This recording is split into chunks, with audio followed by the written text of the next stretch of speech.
ಎಸ್ಎನ್ಬಿಸಿ ಕಾಲೇಜನ್ನ ಸೋಲಿಸಿದಂತ Bengaluru engineering college ಈ ಸಲ ಕಪ್ಪನ್ನ ಗೆಲ್ತಾರೆ ಅನ್ನೋ ವಿಶ್ವಾಸದಲ್ಲಿದ್ದಾರೆ. ಅವರು ಕಪ್ಪನ್ನ ಗೆಲ್ತಾರ ಅಂತ ನೋಡೋಣ. ಈಗ 1 ಓವರ್ ಮಾತ್ರ ಬಾಕಿ ಉಳಿದಿದೆ. 18 ರನ್ಗಳನ್ನ ಗಳಿಸಬೇಕಾಗಿದೆ ಜಯಕ್ಕಾಗಿ. ಜಯ ಯಾರ ಪಾಲ್ಗೆ ಒಲಿಯುತ್ತೆ ಅಂತ ನೋಡೋಣ. ಇನ್ನು 2 ವಿಕೆಟ್ಗಳು ಉಳ್ಕೊಂಡಿದೆ.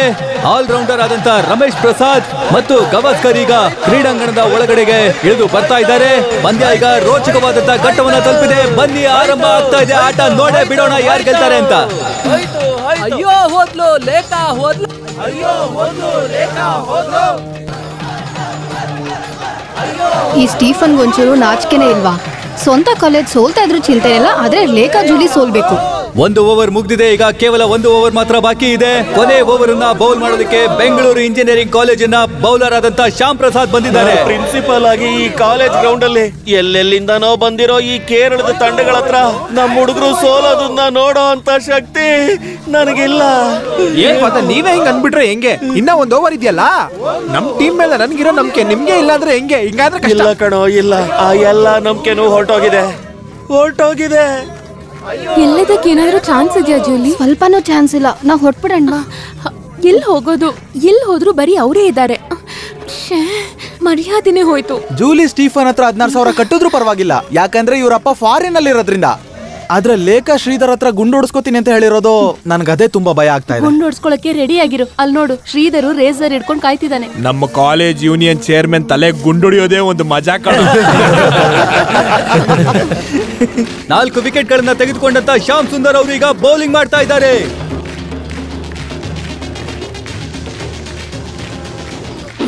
ಶ್ಯಾಮ್ ಸುಂದರ್ ಅವರ ವೇಗದ ಚೆಂಡನ್ನ ಗವಾಸ್ಕರ್ ಇಂದ ಮುಟ್ಟೋದಿಕ್ಕೂ ಸಾಧ್ಯ ಆಗಿಲ್ಲ.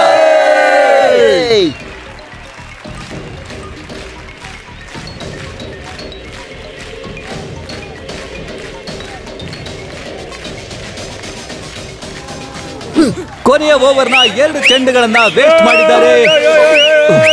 ಇನ್ನು ಕೇವಲ 4 ಚೆಂಡಿನಲ್ಲಿ 18 ರನ್ಗಳನ್ನ ಗಳಿಸಬೇಕಾಗಿದೆ.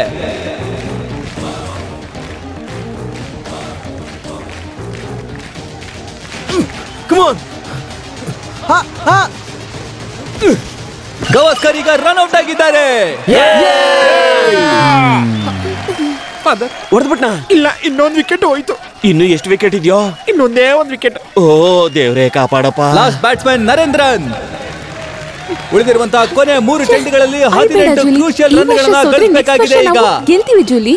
ಈ ಸ್ಟೀಫನ್ ಅವ್ರ ಫ್ರೆಂಡ್ಸ್ ಮುಂದೆ ಯಾವ್ದಕ್ಕೂ ನಾವು ಆಡ್ಬಾರ್ದು. ಓ ಹೌದಾ? ಇವತ್ ನಿನಗೆ ಗುಂಡು ಮಾಡಿಸಿ ಇಡೀ ಗ್ರೌಂಡ್ ಎಲ್ಲ ಓಡಿಸ್ತೀನಿ.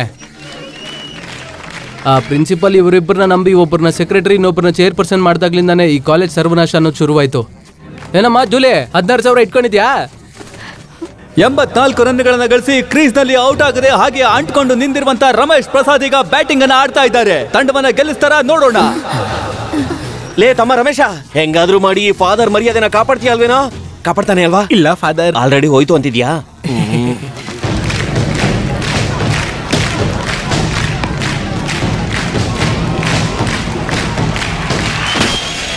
ರಮೇಶ್ ಪ್ರಸಾದ್ ಅವರು ಹೊಡೆದಂತ ಚೆಂಡು ಆಕಾಶದಲ್ಲಿ ತೇಲಿ ಹೋಗ್ತಾ ಇದೆ. ಇದು ಕ್ಯಾಚ್ ಆಗುವಂತ ಸಾಧ್ಯತೆ ಇದೆ. ಕ್ಯಾಚ್ ನ ಹಿಡಿತಾರ? ಕೆಳಗಡೆ ಒಬ್ರು ಆಟಗಾರ ಬಿದ್ದು ಹೋಗಿದ್ದಾರೆ. ಇನ್ನೊಬ್ಬ ಆಟಗಾರನ ಕೈಗೆ ಬಾಲ್ ತಗೊಳ್ತಿದೆ. ಹಿಡಿತಾರ? ಇಲ್ಲ, ಹಿಡಿಲಿಲ್ಲ. ಕ್ಯಾಚ್ ಹಿಡಿಲಿಲ್ಲ. 6 ಇದು. ರಮೇಶ್ ಪ್ರಸಾದ್ ಅವರು ಎಸ್ಎಂಇಗೋಸ್ಕರ ಅದ್ಭುತವಾದಂತ 6 ಅನ್ನ ಈಗ ರಮೇಶ, ನೀನ್ ಕಾಲೇಜ್ ಮರ್ಯಾದೆನ ಉಳಿಸ್ಬಿಟ್ಟೆ ಕಣೋ. ಇದರೊಂದಿಗೆ ರಮೇಶ್ ಅವರ ರನ್ 90 ರನ್ಗಳಾಗಿದೆ. 228 ರನ್ಗಳನ್ನ ಹೊಡೆದಿರುವಂತಹ ಬ್ಯಾಂಗ್ಳೂರ್ ಇಂಜಿನಿಯರಿಂಗ್ ಕಾಲೇಜಿನ ಇವರು ಸೋಲಿಸ್ತಾರ ಅಂತ ನೋಡೋಣ.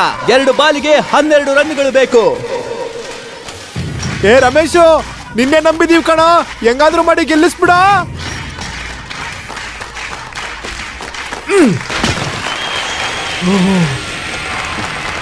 ಮತ್ತೊಂದು 6 ಸಿಕ್ಕಿದ್ದಾರೆ ರಮೇಶ್.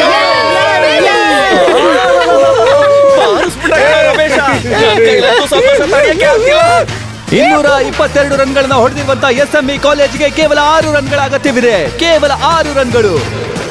ಲೇ ರಮೇಶ, ಫಾದರ್ ಮತ್ತೆ ಕಾಲೇಜ್ ಮರ್ಯಾದೆ ಕಾಪಾಡೋ.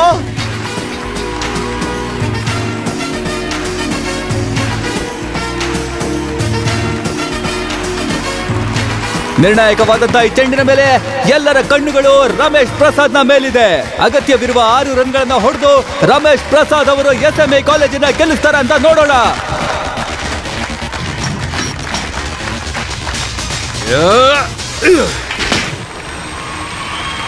ಬಂತು ನೋಡಿ ಮತ್ತೊಂದು ಸಿಕ್ಸರ್. ಸಿಡಿಸಿದಂತ ರಮೇಶ್ ಪ್ರಸಾದ್ ಅವರು ಈ ಸಿಕ್ಸರ್ ಮೂಲಕ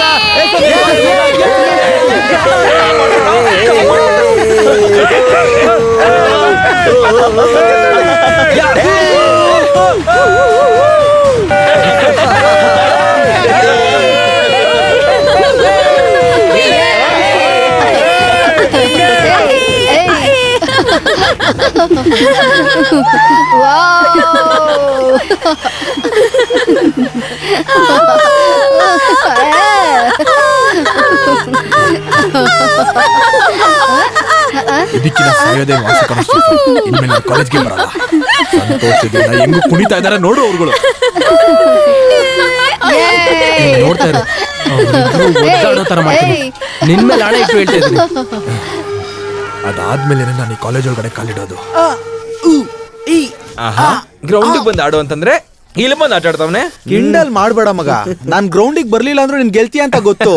ಇನ್ಮೇಲೆ ನಿನ್ ಗರ್ಲ್ ಫ್ರೆಂಡ್ ಜೊತೆ ಸಕ್ಕ ತಿರುಗ್ತೀಯ ಅಲ್ವಾ ನೀನು? ಇವತ್ ನಡೆದಿರೋ ಮ್ಯಾಚ್ ಅಲ್ಲಿ ರಮೇಶ್ ನ ಸೆಲೆಕ್ಟ್ ಮಾಡಿದ್ ಒಳ್ಳೇದೇ ಆಯ್ತು. ಮತ್ತಿನ ಗೆಲ್ಲಿಸ್ಬಿಟ್ಟ ರಮೇಶ, ಉಳಿಸ್ಬಿಟ್ಟ ಮರ್ಯಾದೆನ ರಮೇಶ, ನಮ್ಮ ರಮೇಶ. ಲೇ ರಮೇಶ, ನೀನು ಈ ಫಾದರ್ ಮರ್ಯಾದೆನ ಉಳಿಸ್ಬಿಟ್ಟೆ ಕಣ. ನನ್ ಮರ್ಯಾದೆ ಮಾತ್ರ ಅಲ್ಲ, ಇಡೀ ಕಾಲೇಜ್ ಮರ್ಯಾದೆನ ನೀನು ಕಾಪಾಡ್ಬಿಟ್ಟೆ ಕಣ. ಹೌದೌದು, ಮ್ಯಾಚ್ ಅಲ್ಲಿ ಎಲ್ಲಿ ಸೋತೋಗ್ಬಿಡ್ತೀವೋ ಅಂತ 2-3 ಸಲ ಓಡೋಗಕ್ ಪ್ರಯತ್ನ ಪಡ್ತೀನಿ. ಅದೇನೋ ನಿಜಾನೇ, ಆದ್ರೆ ಈ ತರ ಗೆಲುವು ಸಿಗುತ್ತೆ ಅಂತ ನಾನು ಅನ್ಕೊಂಡೇ ಇರ್ಲಿಲ್ಲ. ಎಲ್ಲಾ ದೇವರ ಆಶೀರ್ವಾದ ಅಷ್ಟೇನೆ. ನೀನ್ ನೋಡ್ತಾ ಇರೋ ಗೋಲ್ಡನ್ ಜೂಬಿಲಿ ಫಂಕ್ಷನ್ಗೆ ಮುಖ್ಯಮಂತ್ರಿಗಳು ಬರ್ತಾರಲ್ವಾ, ಅವ್ರ ಕೈಯಿಂದಾನೆ ನಿನಗೆ ಒಂದು ಸ್ಪೆಷಲ್ ಸನ್ಮಾನ ಮಾಡಿಸ್ತೀವಿ. ನೋಡ್ತಾ ಇರೋ. ಕ್ಯಾಶ್ ಪ್ರೈಸಾ? ಅದಲ್ಲ, ಅದಕ್ಕಿಂತ ಒಂದು ದೊಡ್ಡ ಸನ್ಮಾನ. ಈಗ ನಿನ್ನ ಹತ್ರ ಇರೋ ಕ್ಯಾಶ್ ನಾವು ಕೊಡು. ಯಾವ ಕ್ಯಾಶ್ ಅದು? ಸ್ಟೀಫನ್ ಹತ್ರ ಬೆಟ್ ಕಟ್ಟಿದೆ 16,000 ರೂಪಾಯಿ. ಇದು ರಮೇಶ್ ನಿನ್ನೆ ಬೆಟ್ ಕಟ್ಟಿದ್ ನೀವ್ ತಾನೆ? ಇದು ನೀವೇ ಇಟ್ಕೊಳ್ಳಿ. ನಿನ್ ಟ್ಯಾಲೆಂಟ್ ಇಂದ ಗೆದ್ದಿದ್ದು ತಾನೆ, ನೀನ್ ಇದನ್ನ ಇಟ್ಕೋ. ಯಾವ್ದಾದ್ರು ಒಳ್ಳೆ ಕೆಲ್ಸಕ್ಕೆ ಉಪಯೋಗಿಸ್. ಹಾಗಾದ್ರೆ ಒಂದ್ ಕೆಲಸ ಮಾಡೋಣ. ಕಾದರ್ಬಾಯ್ ಮಗಳು ಮದ್ವೆಗೆ ನಾವು ಫಂಡ್ ಕಲೆಕ್ಟ್ ಮಾಡ್ತಿದ್ವಲ್ವಾ, ಆಗ 100 ರೂಪಾಯಿ ಅಷ್ಟೇ ನಂಗೆ ಕೊಡಕ್ಕಾಗಿದ್ದು. ತಗೊಳ್ಳಿ ಈ 16,000 ರೂಪಾಯಿಗಳು. ಮಗನೇ ರಮೇಶ, ಯಾಕೆ ಕಣ್ಣೀರು? ಹಳ್ಳಿ ಬಿಡೋ, ಸಂತೋಷ ಆಗ್ಬೇಕಾದ್ರೆ ಕೆಲವ್ರಿಗೆ ಕಣ್ಣೀರ್ ಬರುತ್ತೆ. ಏನೇ ಆದ್ರೂ ಇವ್ರಿಗೆ ಒಂದು ಒಳ್ಳೆ ಟೈಮ್ ಬಂತು. ರಮೇಶ್ ನನಗೆ ಗೊತ್ತಾ, ಸುಭದ್ರ ಮದ್ವೆಗೆ ಯೇಸುದಾಸ್ ಅವ್ರು ಬರ್ತಿದ್ದಾರೆ. ನಿಜನ ಕಾದರಣ್ಣ? ಹೌದಪ್ಪ, ಅವರು ನನಗೆ ತುಂಬಾ ಹಳೆ ಪರಿಚಯ. ಸರಿ, ನಿನ್ ತರನೇ ಅವ್ರಿಗೂ ನನ್ ಮೇಲೆ ಅಭಿಮಾನ ಜಾಸ್ತಿ. ನನ್ ಮಗಳು ಮದ್ವೆಗೆ ಬರ್ತೀನಿ ಅಂತ ಮಾತು ಕೊಟ್ಟಿದ್ದಾರೆ. ಹಾಗಾದ್ರೆ ಮದ್ವೆ ಅದ್ದೂರಿಯಾಗಿರುತ್ತೆ, ಏನಂತೀರಾ?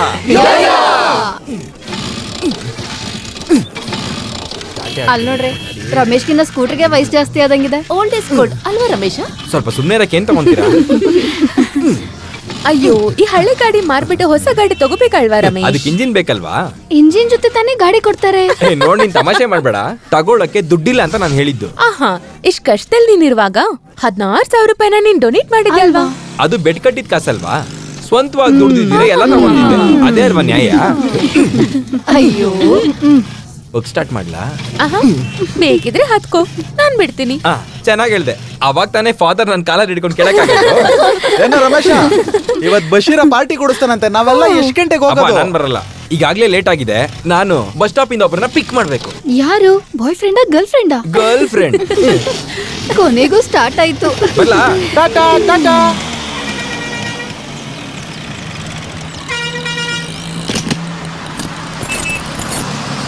ಬನ್ನಿ ಬನ್ನಿ, ಬೇಗ ಇಳಿರಿ, ಬೇಗ ಇಳಿರಿ. ಇಳಿರಮ್ಮ, ಬೇಗ ಇಳಿರಿ. ಅಕ್ಕ ಬೇಗ ಇಳಿರಕ್ಕ.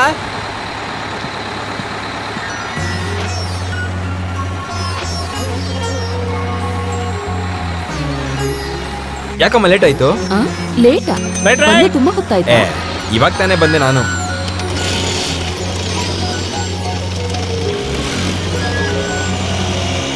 ಇವತ್ತು ಲೀವ್ ಹಾಕಿ ನಾಳೆ ಆಫೀಸ್ಗೆ ಹೋಗ್ಬೋದಪ್ಪ.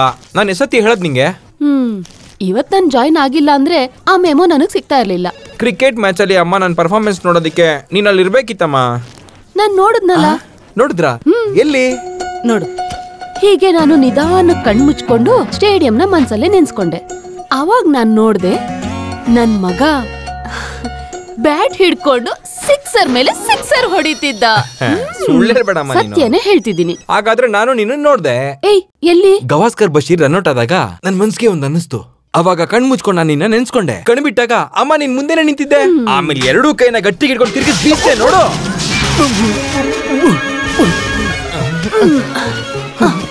ಸದ್ಯ ನಮ್ಮನ್ನ ನೋಡ್ಲಿಲ್ಲ ನಮ್ ಪುಣ್ಯ. ಬಾ. ಆಮೇಲೆ ಇನ್ನೇನು KDM ನಡ್ಗೋಗ್ಬಿಟ್ಟಿತ್ತು. ಮುಖ್ಯಮಂತ್ರಿನೇ ಬಂದು ನನಗೆ ಪ್ರೈಸ್ ಕೊಡ್ತಾರೆ. ಮತ್ತೆ ಬೆಡ್ ಕಟ್ಟಿದ್ದವ್ರಿಗೆ 16,000 ರೂಪಾಯಿ ಸಿಕ್ತು. 16,000? ಆ 16,000 ಏನ್ ಮಾಡಿದೆ ಅದು ನಮ್ ಕಾದರ್ಬಾಯಿ ಮಗಳು ಮದ್ವೆಗೆ ಅಂತ ಕೊಟ್ಬಿಟ್ಟೆ. ಅದು ಒಳ್ಳೆ ವಿಷಯನೇ. ಪಾಪ ಅವ್ರಿಗೆ 4 ಜನ ಹೆಣ್ಮಕ್ಳು. ನಮ್ಗೇನಾದ್ರೂ ಸಮಸ್ಯೆ ಆದ್ರೆ ನಾವು ಹೋಗಿ ಹೇಳ್ಕೊಳಕ್ಕೆ ನಮ್ಗೆ ಅಂತ ಇರೋದು ಅದೊಂದೇ ಕುಟುಂಬ. ಏನ್ ಮಾಡೋದು ಅಂತ ತುಂಬಾ ಟೆನ್ಷನ್ ಆಗಿತ್ತು ನನ್ಗೆ. ಒಳ್ಳೇದೇ ಮಾಡ್ದೆ, ಅದು ಪುಣ್ಯದ ಕೆಲ್ಸನೇ. ಬಾ. ಈ ಕಾದರ್ಬಾಯಿ ಮಗಳು ಮದ್ವೆಗೆ ಅಮ್ಮ ನಿನ್ಗೆ ಇಷ್ಟ ಆಗಿರೋ ಒಬ್ಬ ವ್ಯಕ್ತಿ ಬರ್ತಾ ಇದಾರೆ. ಗಾನ ಗಂಧರ್ವ ಯೇಸುದಾಸ್ ಅವರು. ನಿಜನಾ?